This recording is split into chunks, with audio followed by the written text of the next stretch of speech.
What do you think that public safety comms is going to look like 10 years from now? That's a super interesting question. It's going to be interesting to see how artificial intelligence plays into communications. T-Mobile's already using it in our self-organizing networks to monitor network traffic, to make adjustments to networks when there is an issue. But is is AI going to be able to send real-time alerts based upon camera feeds and police chases? Those might be a thing of the past, based upon how quickly we can get information on street cameras back to the officer. So instead of a high-speed chase going through a community, we're just tracking a vehicle, using those technologies. Drones as first responders are a huge advancement. But again, that comes back to having that reliable, fast connection.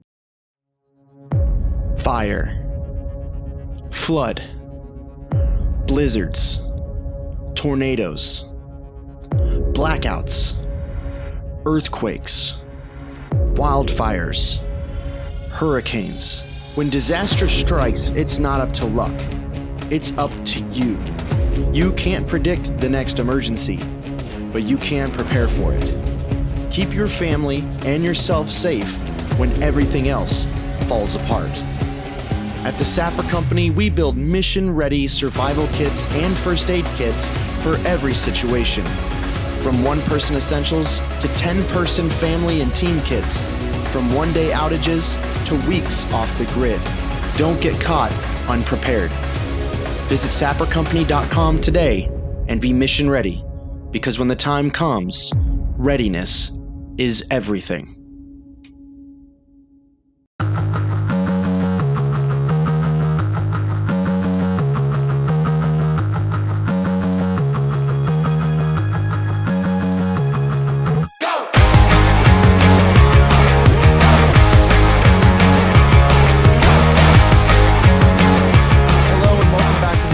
Podcast, Emergency Operations Conversations. I am your host, Jeff Perkins, and it is a pleasure to have you with me again as we roll into another episode about communications, my absolute favorite thing. And anybody that knows me probably will tell you the same thing, that I am a comms nerd through and through. So I'm really, really happy to have a guest with me today that is from the comms world. His name is Brian Gould, and he is representing T-Mobile for Government today. And I'll go ahead and, Brian, thanks for being here. Really appreciate it. I'm going to go ahead and introduce you to the listeners out there, so that way they get to know exactly who you are, where you come from, and why you're on the podcast today. So, like I said, my guest today is Brian Gould, and he is the Public Safety Segment Advisor for T-Mobile for Government in the Northeast region. Brian works with agencies and first responders to strengthen operational resilience, helping them stay connected through tools like T-Priority and T-Satellite, initiatives that ensure reliable communication even in the toughest of environments. Before joining T-Mobile, Brian spent decades in public service. He served as chief of police for the town of, now I'm going to try not to get this too wrong, Cheektowaga? Excellent. Cheektowaga, New York. All right. Shout out to Cheektowaga, New York, just outside of Buffalo, where he led one of Western New York's largest suburban departments, focusing on modernization, officer wellness, and crisis intervention training. He is also a lifelong firefighter with Bellevue Fire District, where he spent more than 20 years, including 4 as chief, commanding major incidents and managing federal recruitment and retention grants.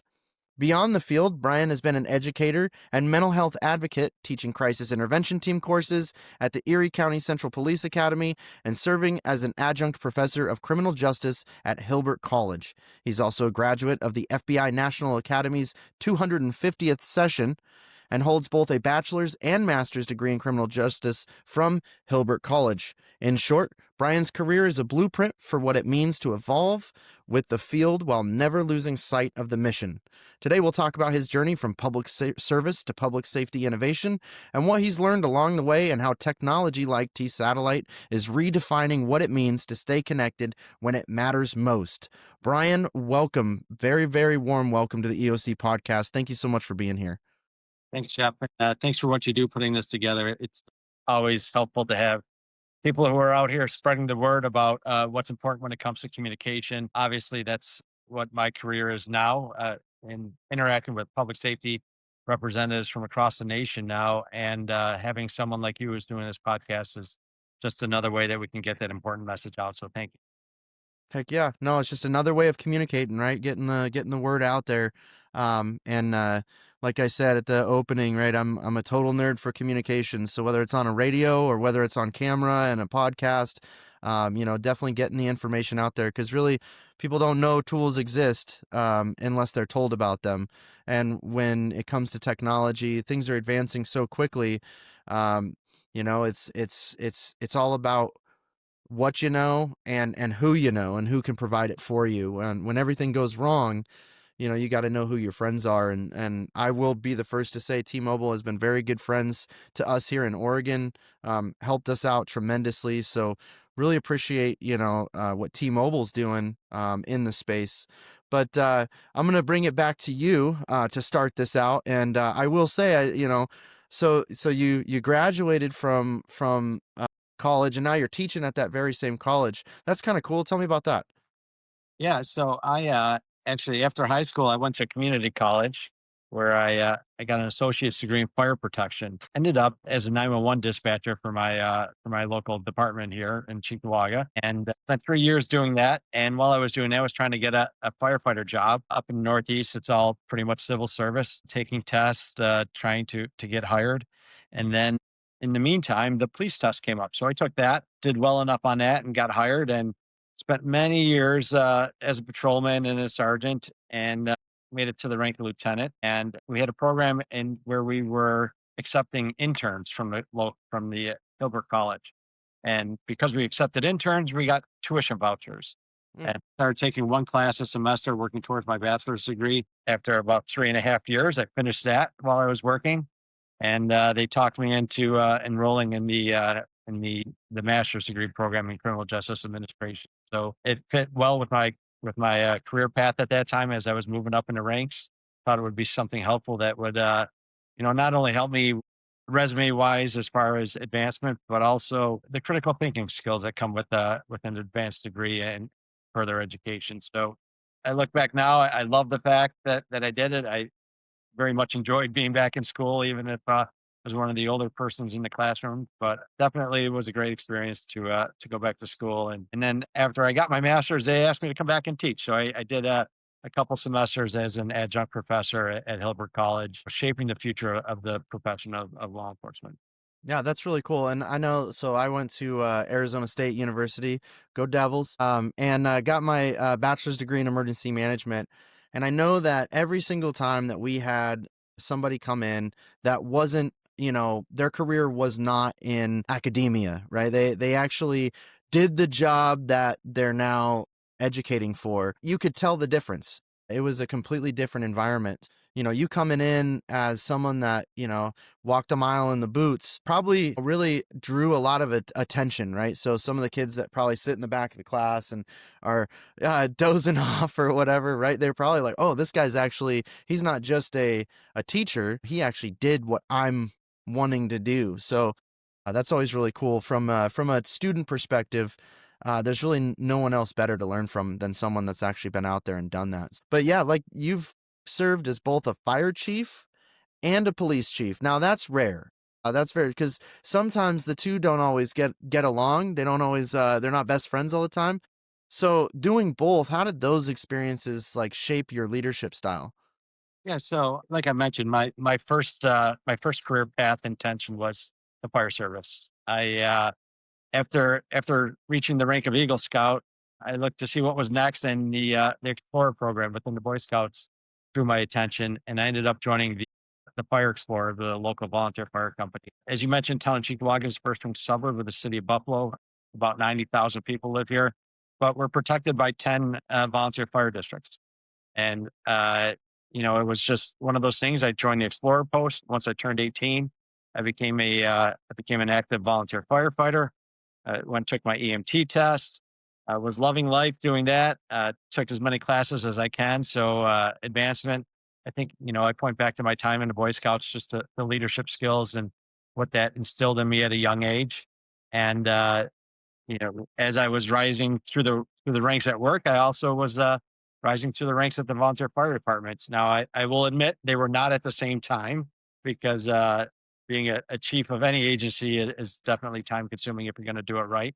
But I spent 4 years as the chief of the Bellevue Volunteer Fire Company. It was most of the time while I was a lieutenant within the police department. 4 years I think is enough time to leave your mark, get what accomplish what you can, and then pass the torch to those who are coming up to keep the younger people active. At the same time, I had a weird path in my rise in the police department. Again, everything civil service. Made it to the rank of captain, and then we had an assistant chief and a chief. And my chief at the time ended up applying for and accepting a position as the chief of Asheville, North Carolina. It was Chief Dave Zach. So that gave me a little bit of room to move up to assistant chief. And then tragically, our chief at the time while I was assistant died at a young age of a cardiac issue. So, really kind of sped up the process to where I would reach that rank. But again, just the preparation, the time spent learning, the time spent building relationships, both within the department, within the town politics, definitely helped me advance and then helped me make the department and leave a positive mark on the department. Yeah, absolutely. And if you look back over how you kind of rose to where you went in public safety, you really earned it, right? It wasn't given to you. You really made your own path. And I think that unique way that you went there gave you a really well-rounded idea of incident command, because you knew both sides. You knew the law side, you knew the fire side, you even knew the 911 side as a 911 dispatcher. So really well-rounded experience that you had there. And so when you look back on the lessons that you learned from all of those different positions in public safety, what has really carried over most strongly into what you do now for T-Mobile? I think the number one thing, and you hit on this a little bit earlier during the introduction, is that your ability to build relationships prior to needing them is absolutely critical. When the disasters hitting for us, the frequent major challenge were snowstorms. If we didn't have that working relationship with the highway department to get the high lifts out in front of the police cars to go make the rescues during the blizzard of 22 that we went through, if we didn't have those relationships with the volunteer fire departments who always, you know how dispatchers are, right? It's always toughest job in the field, if you ask me. And everybody's always got criticism of how a call was handled or dispatched. But when you're can say that you've done it, and then you have the relationship with the people who might not be happy with how something was handled, it's a lot easier to get to a solution and to solve issues. So I really think that the relationships are the key to what happens and how well a situation gets. Yeah, we have a saying here in Oregon that interoperability is all about relationships. We really put an emphasis on, making sure that no matter who they are or who they represent, if they're a partner in any way, shape, or form, we want to have that relationship established and strong before something bad happens. So we really work with all of our carriers and our wireline carriers or wireless carriers. Doesn't matter who it is. We make sure that we bring them in early and often, and we have that trust built, because when things are really going wrong, it's those relationships that determine how quickly people can recover and get back on with their lives, right? So that's really, really important, and it's something that I preach all the time. I've been heard saying it's all about relationships many, many, many times. It's on our interoperability mug, so that's something else. So yeah, absolutely 100%. I'm glad that our friends at T-Mobile and our friends at all the other carriers, they feel the same way, that those relationships are important. Because if you've got one side of the coin thinking the relationship's important and the other not, that's when you've got some serious interoperability challenges. But I want to kind of go into your experience, obviously, as in your paid position coming up, right, as a law enforcement officer and eventually a chief of police. Now, what were some of the biggest challenges that your department there in Western New York faced, and how did communications factor into solving those problems? Good question. I mean, the biggest thing that I dealt with during my time as chief was the staffing issues. We saw uh, we saw a lot of recruitment and retention challenges when it came to policing, which we worked on different procedure or different things where worked with our school districts to try to entice young people to be interested in the career.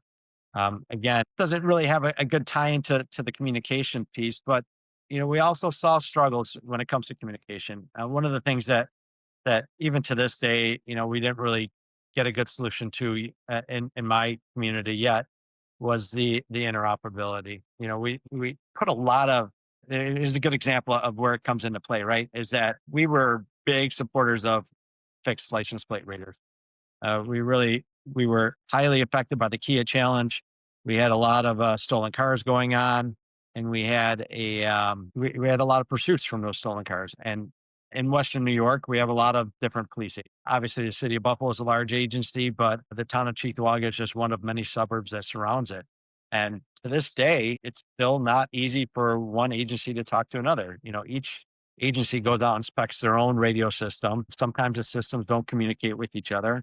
And when you have a pursuit of a stolen vehicle from another jurisdiction coming into your jurisdiction, and you're not able to communicate directly with them, that can create some challenges, and some safety issues. So there were definitely some major communication challenges.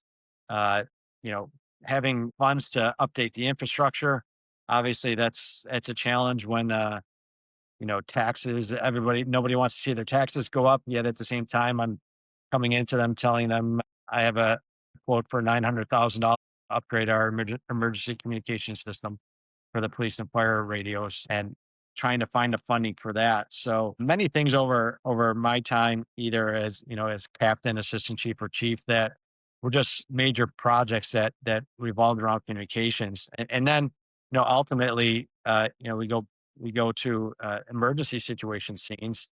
Um, we we towards the end of my career, we were challenged by the blizzard of 22.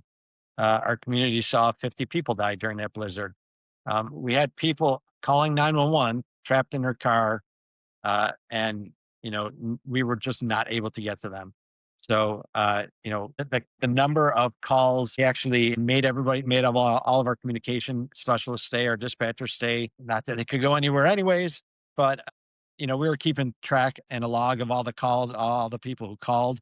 We were calling them back periodically and checking on them, making sure, nothing's changed, that they were staying warm. And in fact, we had some people who weren't. And one of them was a great story where a gentleman actually broke into a school and then started a snowblower and went out and was able to rescue other people and get them into the school. So again, communication just plays such a huge role in so many different situations. And it's a challenge, and that's why it's important. And one of the things that I say now in my current career is that we need to make sure that we know what's available, what technology is going on, because the technology is advancing faster than any of us could ever imagine. Well, I'm going to go ahead and unintentionally date you here for that, Chief. So when you first became a police officer right out of academy, were radios a little different than they are now? Yeah. So we had a batch of radios, and you had to come at the beginning of your shift and pick one up. Sometimes there weren't enough radios because somebody would have taken one home by mistake. They were on a low band frequency that the portable radio didn't work from everywhere. You had to sometimes relay through someone with a mobile radio to get back the dispatch. Go way back on the fire service side, like the Plectron receivers. It can go back a little bit on some of this stuff, but now to see the integration that's going on in the radios, even with a SIM cellular backup on public safety radios, it's just absolutely amazing. And I haven't even talked about satellites yet. Oh, we'll get there. We'll get there. Don't worry. Don't worry. We'll get to satellite soon enough, because that definitely is playing a crucial role into it. But, if you'd have to look at, the first 10 years of your career and the last 10 years of your career, would you say that the last 10 years of your career technology moved faster and, just the new stuff that hit the marketplace just seemed to always come, and the second that you think that maybe you got your communications tools and technology in a row, by the time you have it all implemented, there's something new that seems to have replaced whatever you just spent a bunch of money trying to implement? Yeah, absolutely. And that speaks to your decisions when you look at what you're purchasing too, right? Like, there's even companies now that are leasing technology equipment rather than purchasing it, selling it for purchase because of how fast it's changing. Uh, and, making sure that you have hardware upgrades built into on a replacement cycle because the technology is just changing so fast. I started with pen and paper in the police car. And by the time I left, we were live streaming the dash cameras to dispatch as well as body cameras. So would have never imagined just the fact that we could run license plates in the cars when the first MDTs, mobile data terminals, came out. It was a huge thing for us. The older guys didn't want the car that had the computer in it, but guys like me who were younger at that time always wanted that car because we'd be out there, running every plate we saw and doing everything we can. And now we're at the point where we take a car out of service if the computer doesn't work. So it's been Yeah. an amazing transformation in just 25 years. Yeah, and those tools are excellent for, first responder situational awareness, right? Just knowing what's going on around you. Because like you said, you're out there running plates and everything. And that when you're able to do that and you're able to get that information so quick, you kind of know what's going on around you. You know if that vehicle is stolen. You kind of know some of the history related to that. If maybe they were able to, get a plate or something like that, and maybe it was a gotaway or something like that. But all of a sudden now, oh wait, that's a return that I should probably be very careful around this vehicle, and that could be potentially life-saving situational awareness for a first responder. So, from your perspective, how important are these technologies to that situational awareness and safety for those frontline responders? Oh, absolutely critical. And it's taking us leaps and bounds from where we were. Like prior call history at an address or prior interactions with a person in your master name file. Having that history, because we know the best predictor of the future is the past. So knowing how somebody's interacted with law enforcement, or kick it to the fireside, being able to see your pre-plans or your hazardous material list within a building, even your hydrants locations, because sometimes they get covered in snow. And it's just, or knowing what size water mains are underneath the street. It's just the amount of information that has been gathered is immense. And thankfully now we're seeing technology that's able to access all that together quickly if the strong enough connection is there. And that's what's going to lead me to my next question is, all of that needs some sort of source of connectivity. It's gotta be able to connect. And you had said that, now if the vehicles, don't have those situational awareness tools and MDTs and whatnot, they're actually taken out of service. They're considered not fit for that responder to do their job in. So when communications failed, um, you know, what did you do? Did you ever have like situations when you were either a officer all the way to chief, or even in your roles with the fire department, did you ever have like critical communication failures? And if you did, what did you learn from those experiences? Yeah.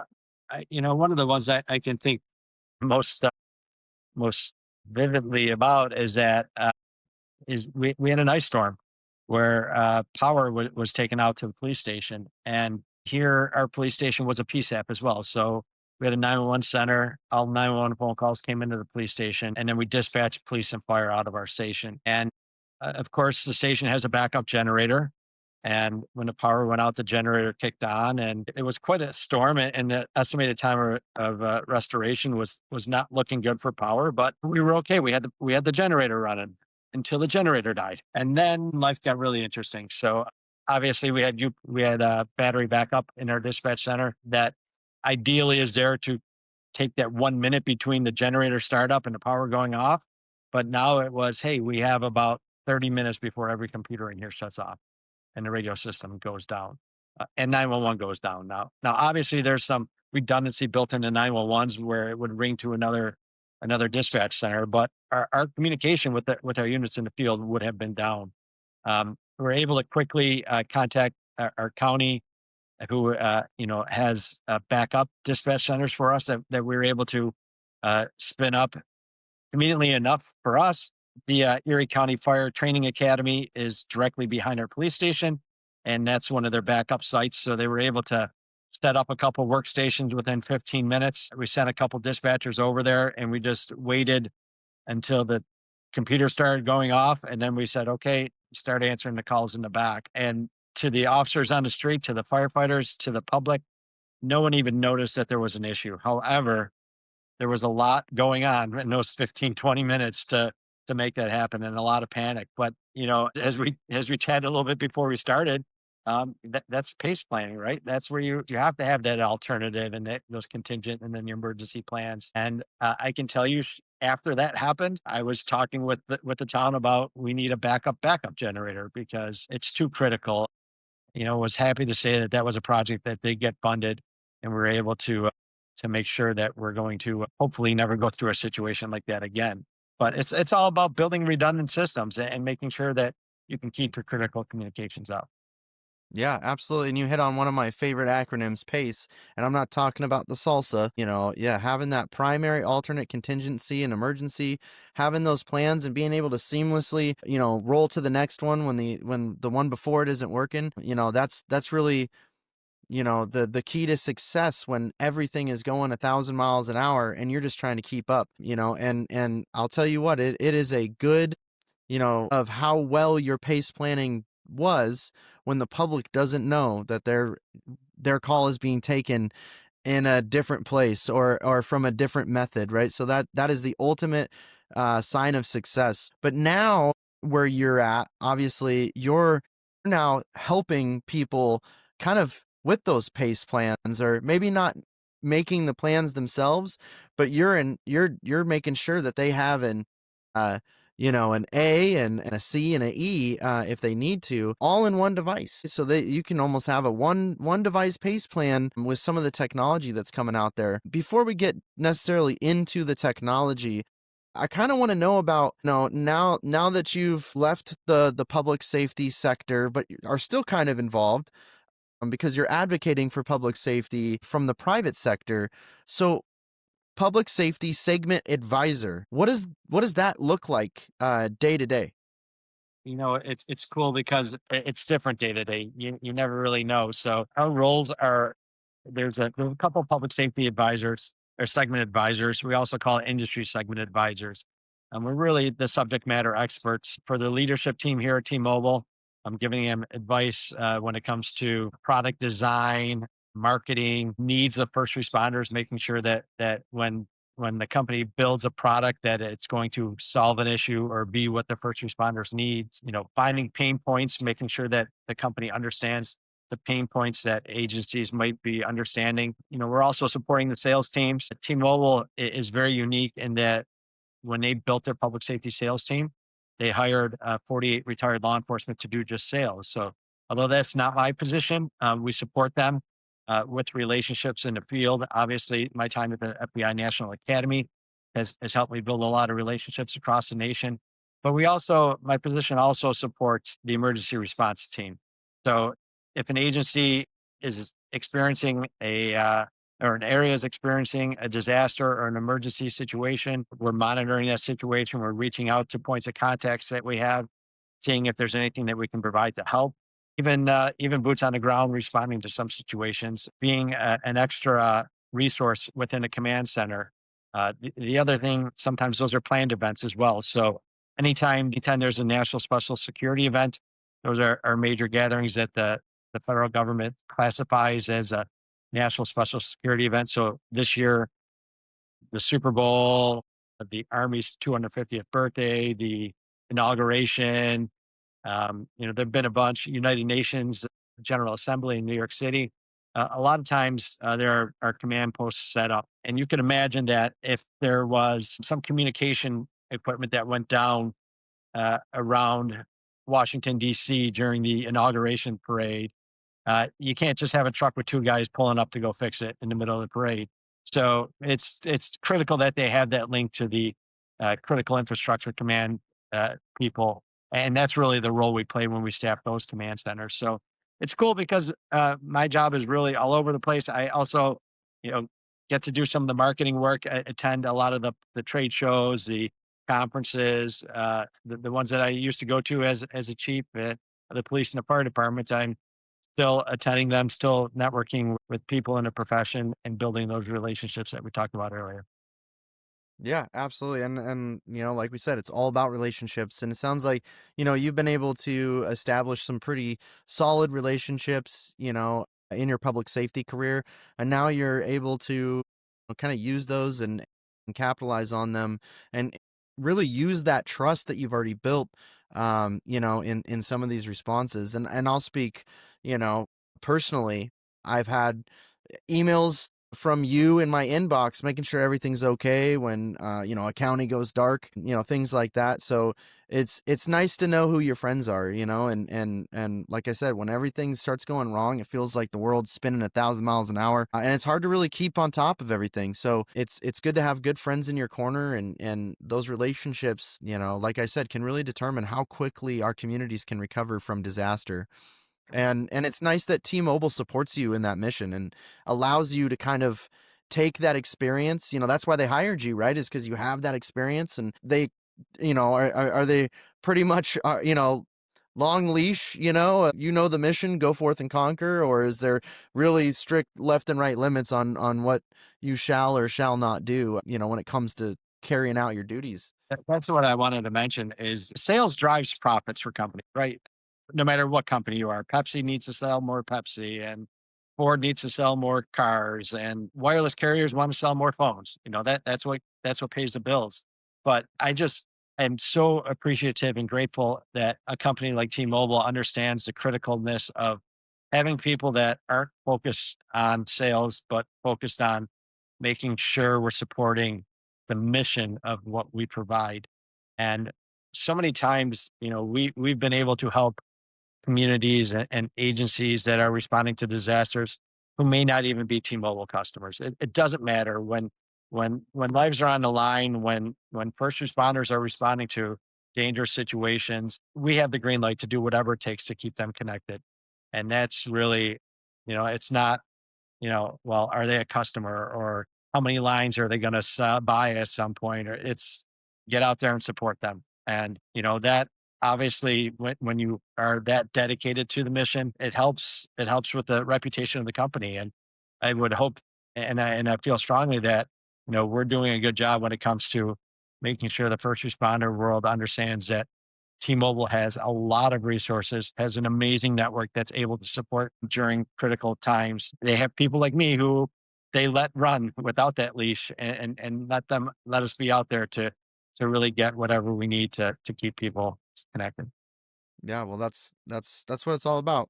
And one of the biggest challenges out there is how do you keep people talking when everything else goes wrong? How do we keep people connected? Because if people aren't connected, they can't call for help. And then the people that, like what you did in your career, was you were the ones that responded to that call for help. And then you had to use some of these technologies, like you were mentioning, to go and respond and be able to help the people that are calling for help. So T-Mobile's made some pretty significant investments in how they kind of support users that are public safety. And one of the initiatives is T Priority. Can you explain what T Priority it is, and how does it support first responders? Absolutely. So, a lot of first responders uh, are aware of priority preemption, right? We feel that our mission requires our devices to stay connected more than a fan at at the game who wants to live stream a touchdown pass or something like that, right? So the people working security at the game, their devices are a little bit more critical. Or the search and rescue teams after a hurricane has come through, they're more critical. So the three major carriers, we all realize that. FirstNet from AT&T is obviously a very well-known attempt at making sure that uh, you know AT&T's product that is there to help first responders stay connected. And what T-Mobile realized is that with the spectrum and the different bands that we have, and the network, the strength of our network, the strength of our coverage, that we could definitely provide a product that would be useful for our first responders. But we had to have a way to give them priority and preemption upon this massive network with great capacity that's out there. And what we did was we developed T Priority, and T Priority it's built on our 5G standalone core. So we spent some time talking about technology advancements, and instead of identifying just one band and making that the first responder band, we are giving priority and preemption to our T Priority customers on every band. And they were able to do that through that 5G standalone core technology. So as long as a user is connected to a 5G standalone core network, our network, which is, a very large percentage of our network at this time, the network, it takes a network slice. So it takes a section of every band instead of just one band, and makes that available for our first responders, for our T Priority customers. But one of the most unique things about network slicing and a great show of technology advancing is because we're using that newer technology, that slice is actually dynamic.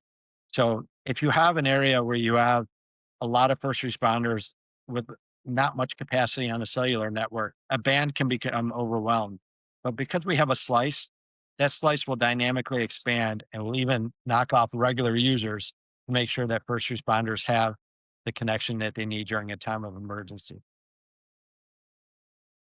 Yeah, and that's extremely important. And you mentioned, like making sure the fan at the game that wants to, live stream the touchdown, that can take a lot of bandwidth, and you don't want to be taking away from first responders. So being able to kind of um bully them off the network is extremely important, so that way the communications that first responder is relying on can go through. And sometimes that can mean the difference between, life and death. And it's really important that they're able to get that communication across. If maybe they're giving out the direction of somebody who's an active shooter or something like that. Like that information absolutely needs to be communicated. So it's really important that those first responders are able to no matter what they're using, no matter what carrier it is, that they're able to get that critical information communicated. But it's not just stopping at T Priority, and now we're talking about T Satellite, which is satellite direct to your device, right to the phone you already have in your hand, as long as it's a 5G phone, right? And tell me more about T Satellite. How does that work, and how is that kind of changing the game when it comes to there's nothing left?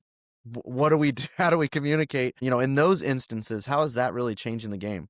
Yeah. So T-Mobile was fortunate, or smart, however you want to look at it, to to recognize that the future is using low Earth orbiting satellites. So our traditional satellites way up there, there's a lot of time for the data to go up and come back down. When we talk about low Earth orbiting satellites, think Starlink. That's really the pioneer in the field. And T-Mobile has formed a partnership, and we're using the Starlink satellites to support our network when it comes to cellular communication in the event of there being no cellular towers close by.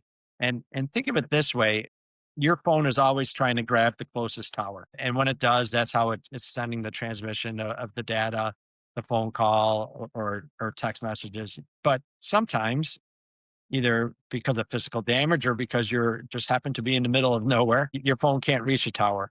Well, with the low Earth orbiting satellites and the mesh network of satellites that's being created above us by Starlink, your phone, instead of seeing a terrestrial cell site, is seeing that satellite as a cell site above you.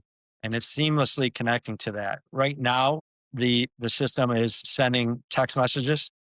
It's working. Text messages go through perfectly fine. We're also expanded into some light data. So some apps that we've worked with the developers of the app to make sure that the data isn't too intensive. Obviously, streaming video is going to be a step at some point. Who knows what the future holds when it comes to that? Really, it's been about having a rollout where people understand that it is that you're not on a regular site. So, that it might take a little bit longer to go through, but it's still going through. And then we wanted to make sure that the capacity is going to be there, that everything's going to work. Because if you just turn everything on at once and it's not a great experience, well, then people are just going to think it doesn't work. We've done a staged rollout where we started with the data through the text messages, and now we're doing light data apps such as you know all trails, some weather maps, and we're also working with individual companies. One of them that is active in the first responder world is DM Innovations with their Florian solution that tracks personnel. So picture a wildfire. Most of the time, pretty remote areas. You might, as a chief of a wildfire brigade, you might have firefighters out. You're trying to arrange drops, with your aerial support, and you have to have your best idea of where they are. Well, with 3AM, with 3M's Florian solution and T satellite, you can see exactly where they are, dots on a map of where your people are. And we really feel it's a game changer. The other thing I want to mention too about T satellite is getting information out to the communities. Wireless emergency alerts, we're all familiar with them when your phone goes crazy and you get this message over there and everybody next to you's phone is going off. That's great when the network's up, but we know that when hurricanes come through, sometimes they cause too much physical damage to the networks and there is just no communication. Well, we were able to get permission to start using our T satellite to send out those wireless emergency alerts. And just some notes. I'm looking on my computer here so I get the numbers right. During Hurricanes Helene and Milton, we had over 200 wireless emergency alerts pushed out through T satellite. So that's information that could be life saving, getting out to people in the communities that are affected by natural disaster. Yeah, 100%. And I will say that during that same time, that same year, there was here in Oregon, there was a wildfire that burned the only strand of fiber going into one of our counties here. And everybody, no matter what carrier you had no cell phone service, you had no internet, you had no landline phones, you had no ability to go to the grocery store and purchase your food, your water, you couldn't buy fuel. There was really nothing available unless you had cash on you. And if you wanted to go get cash, you couldn't get it because the ATMs couldn't connect to the internet, and the bank teller inside the bank couldn't get access to your account information, and they couldn't give you any cash. So it was kind of a natural disaster that turned into a man-made disaster. And I will say that T-Mobile stepped up and said, hey, this is something we were using in the hurricanes, and we're going to use it here in Oregon, and we're going to allow our users, our subscribers, to be able to send and receive text messages. And then also, there's a wildfire burning nearby that just burned the fiber line. We need to make sure that people can be, evacuated, that they know that, when it's their turn to pack up and go, that they're at least alerted. And the way that, that was being carried out was through those wireless emergency alerts, or WIAs. And T-Mobile made it so that regardless of what your carrier was, you were able to get those wireless emergency alerts. So really doing some innovative stuff, in that marketplace and impacting actual lives. In addition to, what they do to keep first responders communicated, they made sure that the public was connected and could, reach out to a loved one and let them know that they're okay. They could, at least have that communication and also know if they're in harm's way and that they needed to get out of that situation. So really, really cool stuff that T-Mobile's doing, not only with the T Priority, but with the T Satellite, partnering with, Starlink and bringing it online as quickly but carefully as T-Mobile did it. It was really a game changer in the space. But as you look at, some of the the local agencies and emergency management organizations that maybe don't really know about this technology, how is T-Mobile reaching out to those locals and those different agencies and letting them know, like, hey, this is what we have now. It didn't exist before, but now we want you to know about it. What does that outreach look like? Yeah, so that's a great question, Jeff, because truly, uh, as a law enforcement, as an agency leader, you have to stay up on the technology.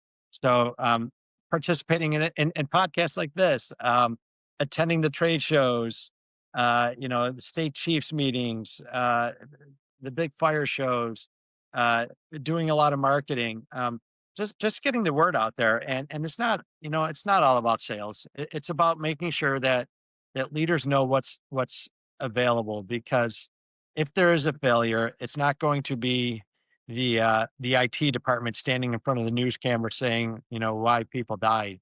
It's going to be the public safety agency. So we really want to make sure that we're educating our public safety leaders within the community so that they understand the resources, the technology that's out there, that there are options out there, right? 'Cause I will tell you this, that when I was chief of police, COVID happened and a lot of people were working from home, and we were starting to drop calls on our phones, even in my office. And by no means should that happen in a town of 90,000 people. And it ended up being that it was just congestion on a network. And instantly my mind went to, well, we need to switch to this carrier because everybody knows that they're the first, they're the carrier that does first responder stuff. And we didn't really even look at anything else. We just went to the IT department and said, "Hey, we need to be on this network." And now our message is to the leaders that there are many viable options out there, and T-Mobile is certainly one of those. You look at some of the agencies that have looked at us and have switched, including the city in New York, FDNY, NYPD, Miami. Uh, some major departments. We're seeing a lot of success in getting agencies to switch to T-Mobile. And I look at that success, although on a business side, that's great for the business. But ultimately, that means that there was an agency that found that there was a product out there that could give them better service than what they had. So they made the decision to switch. And that's what it's all about, is making sure that our first responders have the best available tools to do their job out there. Yeah, 100%. And as we start looking forward to the future, I have my opinions about what the next decade looks like for public safety communications, and I have a feeling that, like, just as I look back of what there existed 10 years ago looks old now, I can only imagine what things will look like. And not even look like, but the capabilities. So obviously the looks change, right? The form factors change. The tools look cooler as we go further into the future. But when you really think about the next decade, 10 years from now, what do you think that decade holds for public safety communications, and specifically, and how, wireless plays into that, and how does LTE play into that? And really, what do you think that public safety comms is going to look like 10 years from now? Yeah, that's a super interesting question. It's going to be interesting to see how artificial intelligence plays into communications. T-Mobile's already using it in our self-organizing networks to monitor network traffic, to make adjustments to networks when there is an issue. But is it going to be able to send real-time alerts based upon camera feeds and police chases? Those might be a thing of the past, based upon how quickly we can get information on the street cameras back to the officers. So instead of a high speed chase going through a community, we're just tracking a vehicle using those technologies. Drones as first responders are a huge advancement, but again, that comes back to having that reliable, fast connection. What's it going to look like in 10 years? That's super interesting. I think we're going to continue to find ways to make communication fast, secure, and consistent, and hopefully at a cost that is available for officers across the nation, not just the most advanced agency. Yeah, and I think, really with me, it's the biggest improvement I think we can make in public safety communications is that reliable backbone. Where does the communication originate from, and how can we make that more resilient? But that's something for another episode and another time. So I won't get into that particularly today, but I would like to. I started on a personal note about your career and how you got to where you are, and I want to end on a personal note as well with a couple of questions. And I want to ask, like, this is a different time, right now than when you entered the public safety career field, but there are some similarities. There's a lot of tradition, right, in public safety career fields, whether it's police or fire. So what advice would you give to someone who's considering, you know, just starting out in their career? What advice would you give that person? Like, buckle up, right? Because every day is going to be different. Whatever position within public safety that you serve, we never know what's coming tomorrow, and we've seen some crazy examples of that. Just when you thought you've lived through the worst storm, another bad one comes along. They think of the people that you're serving, think of the lives that you're affecting, have pride in that. It's challenging to recruit and retain some people in the public sector sometimes, but there really is no more rewarding career than serving the community that you live in, by making a difference, by being that person when the sky's falling and everything is falling apart, that you're the sense of calm that comes in, you're the lifesavers that come in and really make that difference. And there's no amount of pay that can compensate you for that. It's just this self-satisfaction knowing that you're helping your fellow citizens out. It's kind of why I still love, why I love this job so much, is because although I still do the first responder side on the fire department, which just before you messaged me, I was coming back from a call, but I'm still interacting with first responders, which is awesome, and making sure that they're protected and able to serve as best as they can. So very fortunate, extremely proud to be part of this team, and just love being out here still interacting with first responders. All right, and kind of in that same realm. Now you're like, let's consider that there's a somebody that's worked in public safety their entire career. They're getting ready to retire, and they want to, be done with maybe riding on a fire engine or going on patrol, and they want to maybe enter the pub or the private sector. What advice would you give that a first responder going in that private sector role? Yeah, absolutely. There's a lot of focus on that. Obviously, in the public safety world, we're able to retire younger than most people, still have a lot of time left after, just which is needed with what we go through during our careers. But, making sure that you're building your resume throughout your career, that you're able to, build those relationships that are going to be useful to a company in the private sector, and that, just having those connections, because one of the things that helped me out in obtaining my position was my position within the FBI National Academy Associates and our New York State chapter. So being active in your profession, building those relationships, and figuring out a way to use those to support the company that you're looking to work for. Yeah. Well, Brian, I want to thank you. I want to thank you for your service, to the people of New York for the length of time that you did and you continue to. And I also want to thank you for not just that, but continuing that service and making sure that first responders stay communicating when it matters most, and making sure that the people out there that need help can call and ask for it. And the first responders that go can stay connected and stay safe. So I really want to thank you for everything you've done in your career. And I want to thank you for joining me today on the podcast. If people want to get more information about T-Mobile for Government, where can they go to find out more information? Yeah, absolutely. Good Google search on T Priority. I'm sure I'll come up with our T Priority landing site. There's a spot in there to enter your information, and somebody will reach out to you. Somebody from our public safety team will follow up. See us at a show. We're running.